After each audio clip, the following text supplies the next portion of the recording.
morning, class, and welcome to your first lesson of Fairy Tales 101. Today, we will be learning about one of the most famous Disney princess fairy tales, Brazier. This fairy tale is personally my favorite because it's very heartfelt.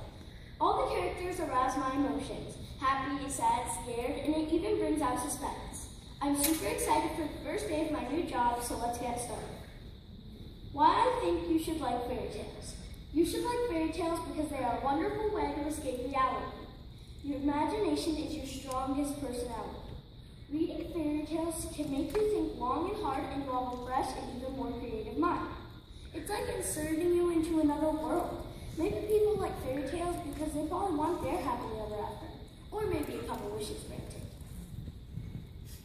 The tale. Brave is about a teenage girl named Merida who lived in Ireland. She was the princess with 3 obnoxious little brothers who loved to cause mischief. Merida loves bow and arrows and her horse. One day the queen decided to have a competition to see who would marry Merida, but Merida did not like this. She got mad at her mother and went to a witch and got a potion that would change the queen, but it turns her into a bear. When everyone thinks she's an evil bear that once attacked the king, Merida puts the family tapestry over her at sunset and she becomes human. Later on, she becomes queen and lives happily ever after. Let's move on. Why I chose to teach you this subject. I chose to teach Fairy Tales 101 because fairy tales fascinate me. Every fairy tale is different, but yet the same.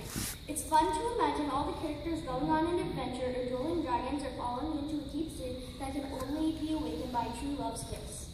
I liked it when Merida stands up for herself even though it's arguing with the queen. It shows that she's very brave.